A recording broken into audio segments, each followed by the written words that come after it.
زیاتر قسەکردن لەسەر ساڵیادی بەردومانکردنی قەڵاتجێ میوانداری بەڕێز بایس عزیز بەرپرسی ئەنجومەنی قەڵاتجێی کۆمەڵی ئیسلامی کوردستان دەکەین. کاک بایس سڵاوت لێبێ، ئەگەر سەرەتالەوە دەست پێ بکەین هۆکاری چییە بەردومانکردنی قەڵاتجێ کە یەکەمین تاوانی کۆمەڵکوژی بەعسی دژی کووردا لەلایەن دادگای باڵای تاوانەکانی عێراقەوە بە جینۆساید نەناسێنراوە؟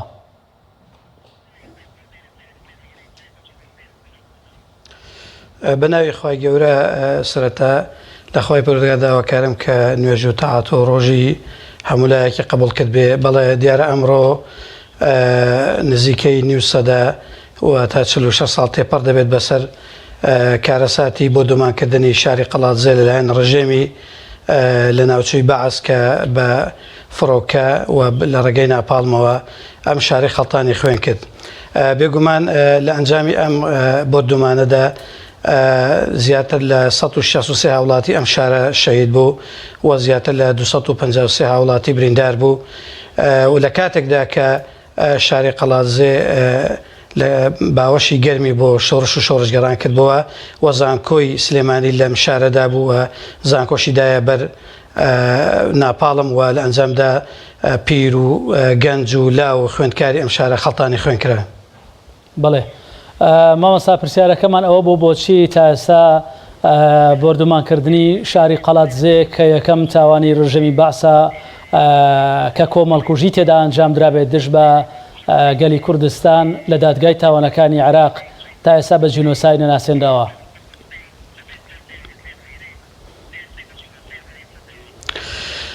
دیارە ئەم تاوانە گەورەیە، ئەم جەریمە گەورەیە کە ڕژێم دەرحەق بە خەڵکی قەڵاتجێی ئەنجامدا. بەڕاستی بەشێکی زۆری ئەم قەزیەکە بە جینۆساید ناسێنە بێت لەوانەیە ناکۆکی لایەنە کوردیەکان بێ یاخود هاوتایی قسەکانە یەک نەبێ و نوێنەرەکانی کورد لە بەغدا هاوڕانە بن کە ئەم کەیسە بگەێنە نێودەوڵەتی بە نێودەوڵەتی بناسێنرێ یاخود پێیان وایە کە کارەساتەکە هێندە بچووکە لەوانەیە پێیان شەرم بێ کە ئەم کەیسە بگەێنە نێودەوڵەتی و باسی لێ بکرێ لە کاتێکدا کە لە زۆربەی شوێنی دنیا و زۆربەی کارەساتی ترکە بەسەر زۆر شوێنی تر هاتووە بەڕاستی نیوێندەش نەبووە بەڵام بە جینۆساید نەسێنراوە. بۆ ئێمە لە نزیکەوە لەگەڵ سەرپەرشتیارانی ئەم کەیسە قسەمان کردووە، قسەمان لەگەڵ کردوون کە بۆچی ئەم کەیسە تاکو ێستا هەروەک خۆی ماوەتەوە. بەڕاستی ئەوانیش نیگەرانی خۆیان دەدەبڕن کە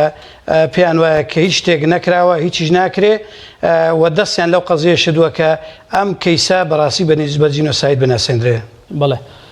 کەواتە هۆکار چییە زیان لە کەوتوانی بۆردومانەکە قەرەبوو نەکراونەتەوە و شەهیدانی بۆردومانەکەش وەک شەهیدی هاوڵاتی هەژمار کراون موچەیەکی زۆر کەمیان هەیە؟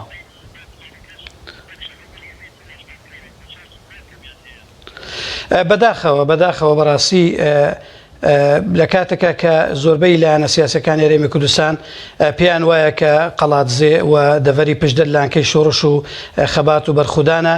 بەڵام بەداخەوە لەقەدەر کارەساتە گەورەکە هیچ قەرەبوویەکی ئەم خەڵکە نەکراوەتەوە، قەرەبووی شەیدان نەکراوەتەوە.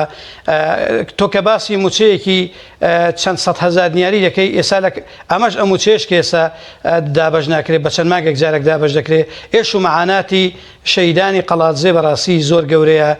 تۆتان لە نزیکەوە لەگەڵیان قسە نەکەی، نەئاخافتەی نەدوێی، بەڕاستی لە ئێش و مەعاناتیان تێناگەی. بۆیە بەڕاستی پێویستە ئاوری جددی لە کەسوکاری شەیدان ئاوری جددی بدێتەوە لە شاری قەڵاتجێ کە ئەم هەموو مەئەسات و کارەساتە گەورە لە ساڵی 74 لە ساڵی 82 بەسەر ئەم خەڵکەدا هات کە کارەساتی 82 هاوشەوەی کارەساتی 74 بوو کە ئەمەش بەڕاستی بوو بە ئەنجامی شەیدبوونی دایکە ئامینە و شەید سنۆبەر و چەندین گەنج و لاوی ئەم شارە بەڕاستی دەستگیر کران و خزرەرانە زیندانەکانی ڕژێم. بۆیە بەڕاستی پێویستە دەسەڵاتداران و لایەنە پەیوەندیدارەکان ئیدارەی ناوچەکە زیاتر خەم لە کەسوکاری شەیدان، چونکە ئەوان مەعاناتیان دیوە، ئەوان خوێنیان بەخشیوە، ئەوان بەڕاستی ئەو کەیسەی قەڵاتجێ ئەو بۆردومانەی قەڵاتجێ لە ڕێگای ئەوانەوە بە هەموو دنیا ناسێنراوە لە کاتێکا کە بەڕاستی بەپێی ئەو تەزعیە و قوربانی کە ئەوانە داویانە بەڕاستی ئاوری جددیان لێ نەدراوەتەوە. زۆر باشە. بەعس قەڵاتجێی جارێک شەهید کردووە و جارێکیش ڕایگواستووە، لەلایەن حکومەتی هەرێمەوە چی بۆ قەڵاتجێ کراوە؟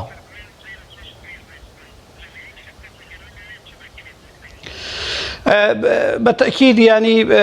ئێمە با پێمان وانە بێ کە هەر هیچ شتێک نەکراوە چونکەوە بەڕاستی بێئینسافیە شت کراوە بەڵام ئێمە دەڵێین لەقەدەر گەورەی کارەساتی قەڵاتزێ لەقەدەر ڕاگواستن لەقەدەر قوربانیەکانی قەڵاتزێ لەقەدەر لەوەی کە پشدەر لانکەی شۆڕش و بەرخودان بووە پێشمەرگەی گرتۆتە باوەش گوندنشینەکانی بەڕاستی ماڵەکانیان هەموو لە خزمەتی پێشمەرگەدا بووە بەڕاستی ئاوری لێ نەدراوەتەوە تۆ وەرە ببینە ئەم پشدەرە پێت وایە سەحرایەکە چی تێدایە ینی بەسیترین شت کە ساڵانە لەم یادانەدا بەڕاستی بەرپرسانی هەرێمی کوردستان دێن کۆمەڵک وعد بە خەڵکی ئەم دەڤەرە دەدەن هەر لە دووسایدکردنەکەی قەڵاتزێ بۆ ڕانیە هەم لە مەرزی نێودەوڵەتی بە نێودەوڵەتیکردنی هەم لە قەزەی مۆنومنتەکە کە دەکرێت لە قسە بەجددی لەسەر مۆنومنتەکە بکەین کە کۆمەڵێک مەسلەی ئاو مەسلەی کارەبا بەداخەوە تا ئێستا کۆمەڵێک شتی سەرەتایی بۆ هاوڵاتیانی هەرێمی بۆ هاوڵاتیانی دەڤەری پشدەر نەکراوە کەمە شتی سەرەتایین کە هەموو دەوڵەتێک حکوومەتێک پێویستە لەسەری ئەم خزمەتگوزاریانە بۆ هەموو خەڵک دابین بکە نەک تەنها بۆ خەڵکی قەڵاتزێ. زۆر باشە مامۆستا ساڵانە لە ساڵیادی بۆردومانەکەدا بەرپرسانی ئیداری و حکومی هەرێمی کوردستان ئاماژە بۆ دەکەن کە هەوڵ دەدەن بۆ ساڵی داهاتوو مەرزی کێلێ بە نێودەوڵەتی بکەن. سەبارەت بە نێودەوڵەتیکردنی مەرزی کێلێکە هاوڵاتیەکی زۆری قەزای پشدەر و شاری قەڵاتزێ چاوەڕوانی دەکا ڕێکارە ئیداریەکانی بەکوێ گەیشتووە حکوومەت لە ئەس بەڵێنەکانێتی سەبارەت بەم کەیسە یاخودنا.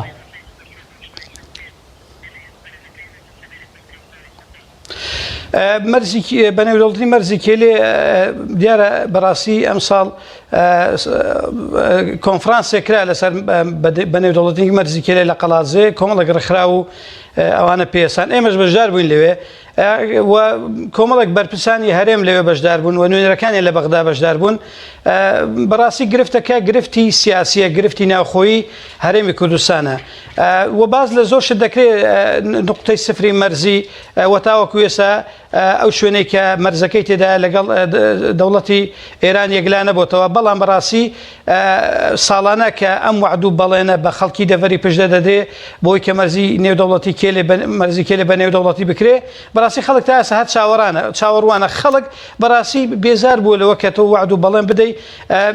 کاتیەوە هاتووە بەڕاستی بەڕاشکاوی لایەنە پەیوەندیدارەکان ئیدارەی ناوچەکە ڕای بگێنێ کە بەڕاستی ئەم کەیسە ئەم قەزیە ئەمە بەڕاستی کێشەی ناوخۆیە و پێیان وایە کە زەرد لە مەرزەکانی تدەدا و پێیان وایە کە کێشە بۆ مەرزەکانی تر دوزەوێت بۆیە پێویستە خەڵکی قەڵاتزێ دڵنیا بکرێتەوە یا بەبوونی بەنێودەوڵەتەکە مەرزە یاخود بەنەبوونی چونکە چیتر خەڵک بەڕاستی لە تەحەمولی نەماوە تۆ ساڵانە بێ وعدێک بدەیت بە خەڵک بەڵام جێبەجێ نەبێ بەڕاستی پێویستە ینی بە ڕاشکاوی ڕابگەیەندرێ کە ئەم کەیسە گەیوەتە کوێ وەکێ گرفتە وەکێ کێشێ بۆ دروستەکە وەکێ بەرپرسیارە لەوەی کە بە نێودەوڵەتی نەکرێ. بەڵێ زۆر سپاس بۆ بەڕێز باعس عەزیز بەرپرسی ئەنجومەنی قەڵاتزەیی کۆمەڵی ئیسلامی کوردستان کە ڕاستەوخۆ لەگەڵمان بووی.